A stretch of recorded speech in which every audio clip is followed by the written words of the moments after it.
Welcome back to the channel, everybody. I am back with yet another Magic Kingdom story for you.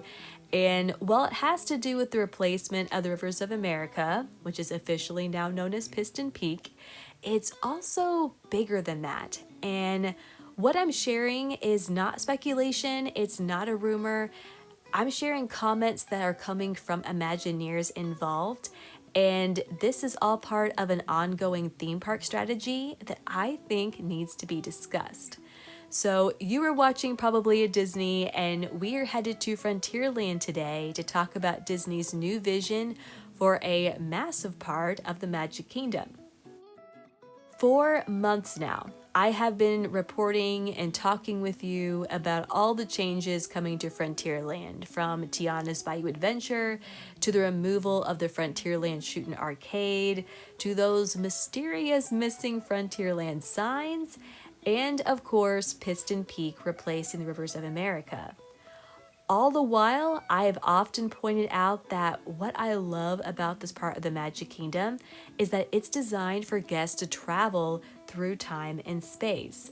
What I mean by that is Liberty Square and Frontierland aren't just neighboring lands, but they are connected in that if you walk the full length of Liberty Square, beginning at Columbia Harbor House and to the end of Frontierland, you are traveling across the United States as well as through its historical eras, from colonial New England to the Midwest to the Old West, all of which is accomplished through changes in architecture, building materials, historical references, the dates on the buildings, and just layers upon layers of detail.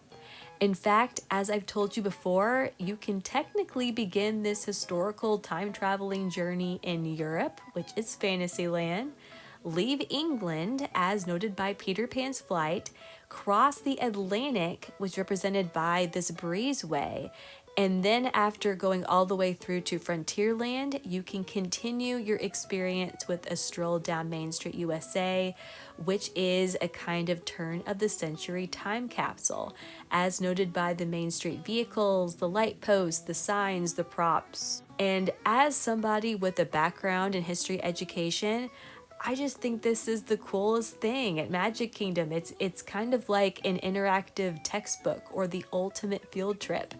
Not comprehensive, of course, but it gives you a sense of bygone eras and how they changed and evolved. And I'm never not impressed by the lengths early Magic Kingdom Imagineers went to for historical accuracy and in ways that most guests will just never notice. But again, Frontierland has been progressively transforming throughout the past year and a half, and these changes have weakened its historical timeline, with the Country Bear Musical Jamboree, for instance, which now plays modern songs, Tiana's Bayou Adventure with its 1920s timeline, and now, most dramatically, Piston Peak, which is inspired by Pixar Cars, a franchise set in our modern day. And now we have a seeming confirmation that Disney is looking to abandon its American history focus altogether in this land, and not just in terms of chronology. According to Attractions Magazine, who spoke with Walt Disney Imagineering According to Attractions Magazine, who spoke with Walt Disney Imagineering artists, Disney has 3 guiding principles for Frontierland's new and upcoming attractions. And those are, number 1, chasing your dreams, number 2, writing your own folktale, and 3, a key creative focus, which is setting isn't the story. The fact that Piston Peak, which looks like it will be the fixture of Frontierland, isn't necessarily focused on setting signals that American history and geography is no longer what Frontierland is about. And it suggests this land is becoming kind of another thematic patchwork rather than a coherent, immersive space rooted in a clear identity. And when a land lacks a strong setting, I feel like that illusion begins to crack.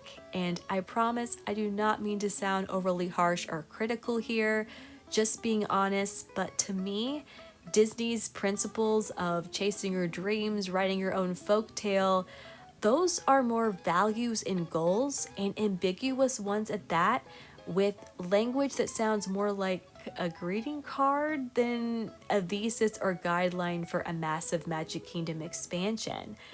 And listen, I get that the world has become way more critical of American history in recent years. I've always taken the view that history is the story of people. Therefore, there's going to be a lot of good and there's going to be a lot of bad, and the latter should be called out, addressed, and learned from. But whatever is good should be praised and exemplified as the standard.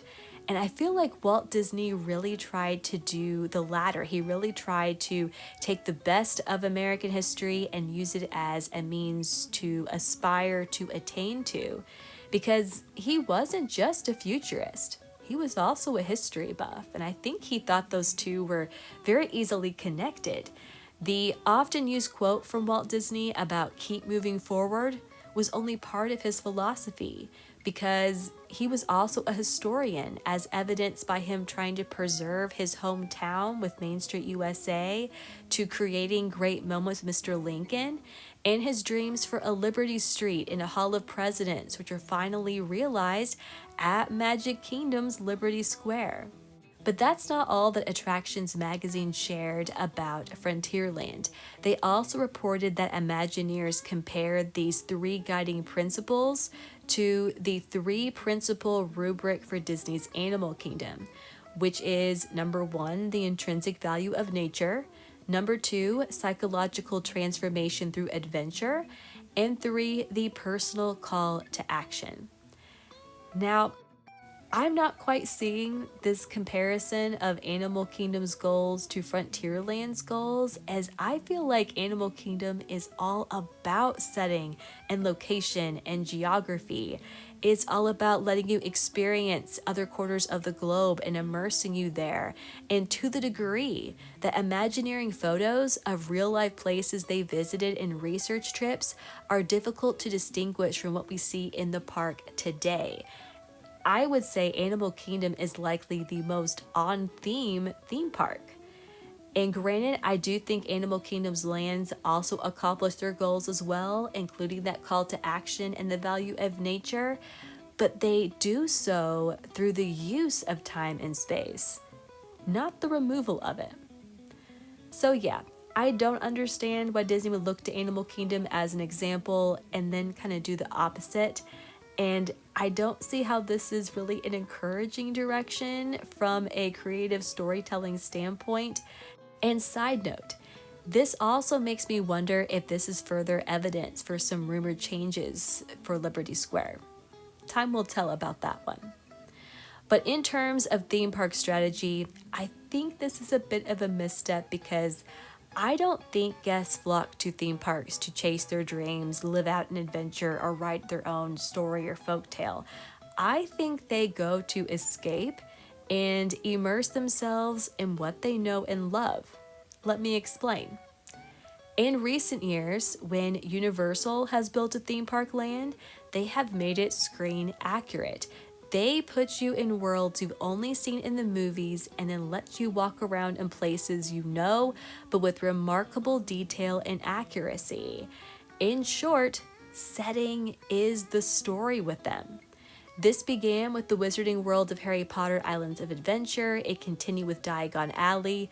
And while Universal doesn't have the blessing of IPs that Disney has, they doubled down on this strategy with Epic Universe, with Isle of Berk from How to Train Your Dragon, Super Nintendo World, and the Ministry of Magic and its spot-on replication of Paris. Meanwhile, Disney has done the opposite. For instance, Galaxy's Edge is a Star Wars planet that is not from the movies, but designed for guests to live out their own story. The same can be said of Avengers Campus, a Disney California adventure, which doesn't offer Stark Tower or Avengers Compound, but rather a location completely invented by Imagineering. It's like Disney wants unanchored destinations of their own making, while Universal is doing the exact opposite. And I find these two contrasting strategies fascinating, especially since both are seemingly doubling down on them. But circling back to Frontierland, Disney could prove me all wrong with this. Imagineering is certainly capable of doing so. But at this moment, I feel like removing Frontierland's historical focus and making setting and location secondary will take away from the strength of Frontierland. It will further unravel its identity and will make it more of an IP collage. And without a place in time, without some roots in reality, what will Frontierland even mean by the time these projects are complete? I do expect we'll get a lot more information about this Magic Kingdom vision at Destination D23 in August, which is going to be the biggest East Coast D23 yet. And I think a lot of that has to do with the fact that so many Disney World projects are underway. I also want to point out that despite these statements from Imagineers, and as I talked about in a previous video, the concept art for Piston Peak and Frontierland was a major improvement and definitely more focused on setting an atmosphere. I want to give credit where it's due, and if we are losing the American history focus, at least they're listening in some other ways. Finally, as a reminder, Frontierland as we know it will change on July 7th. That is when Tom Sawyer Island, Rivers of America, and the riverboat close, meaning the last day to experience them is coming up, and that is July 6th. But what do you think about all of this? Which theme park strategy do you personally prefer, Disney's or Universal? Do you find the removal of Frontierland's American history, timeline, and geography a concern, even if you're now looking forward to Piston Peak? And do you think setting should be a main focus of a park project? Please let me know in the comments, share your thoughts, and if you see some promise in this Frontierland plant that I don't, or simply missed, I want to hear about it. I want to hear your perspective. But that's all I have for today, and if you enjoyed today's video, if Disney Park news and analysis is your thing too, please give this video a like and subscribe to the channel. It really helps me out, and I have a literal stockpile of videos I'm hoping to roll out in the coming days and weeks on top of this never-ending Disney news cycle we're in right now. But regardless, I so appreciate you taking the time to watch, to listen, and to comment, and I hope you have a magical day.